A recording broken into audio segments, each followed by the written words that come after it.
Hi, first of all, let me introduce myself. My name is Brian Cowie. I'm a visually impaired triathlete and cyclist. I just wanted to take a few minutes to tell you a little bit about myself. In my early 20s, I was diagnosed with a somewhat rare eye disease called Stargardt Dystrophy, which affects your central vision. It's a macular degenerative disease, which means my eyesight is continuously getting worse. They can't tell me how bad or to what extent, but they do tell me that will be decreasing through my life. When I was diagnosed with this disease, I went through some times of denial.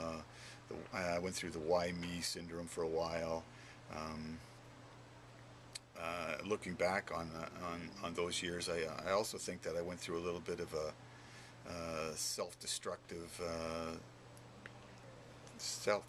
mode, taking unnecessary risks, because to me the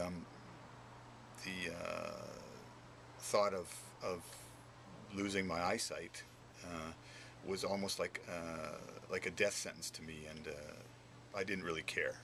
I thought that maybe I'll end it by accident before this disease robs me of my vision. But as time goes on, you learn to adapt. You learn to get along with these things. And in 1988, I discovered triathlon. And at that time, I was racing by myself, but in a world that was continuously getting harder and harder to deal with.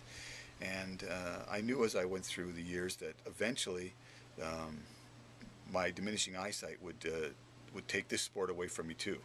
And that was another issue I was having to deal with. I'd found something I loved, and now this eye condition was going to rob me of that too.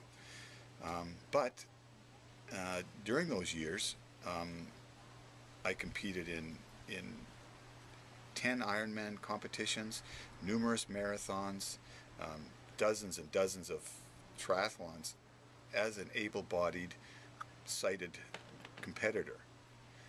But during those years also, I was not really a sighted competitor. I was a partially sighted competitor, and it was becoming more and more difficult to deal with the rigors of training and competition.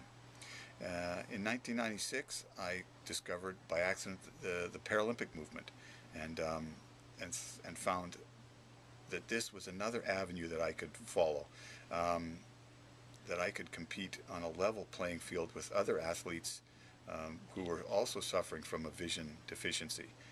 So in 1996, I set my sights on the Paralympic Games, and in 2000, I qualified for the Sydney Games in Sydney, Australia, which was something I never ever thought would be possible.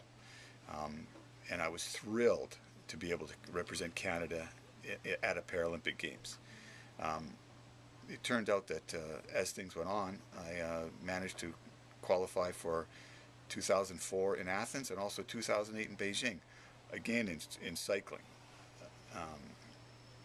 And also still continuing to compete in triathlon, where I had also won 2 silver medals in the, as they called it then, the athletes with a disability division at the ITU World Championships.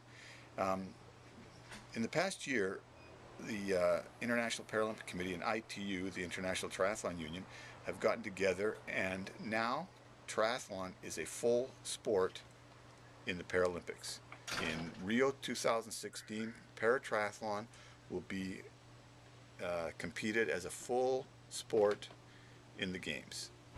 This year, in 2012, will be the first year that paratriathlon will be contested at the World Championships as a full sport in the Paralympic Games. This is the beginning of the quadrennial towards Rio.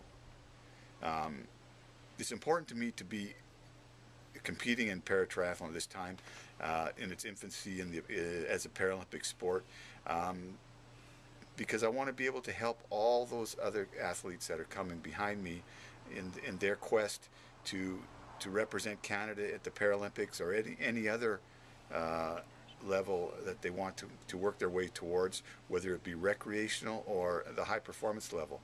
I want to be the one that leads the way for the rest of the Canadian triathletes, paratriathletes I should say, who are going to follow behind me. I'd like to be the one to mentor them and to maybe answer a lot of those questions that I didn't have anybody there to answer for me, to help them get over some of those stumbling blocks that I had to trip over, and maybe didn't have that person that was there that could answer some of the questions I need answered. And maybe above all, the best thing would be to wear the maple leaf in Rio at the start line.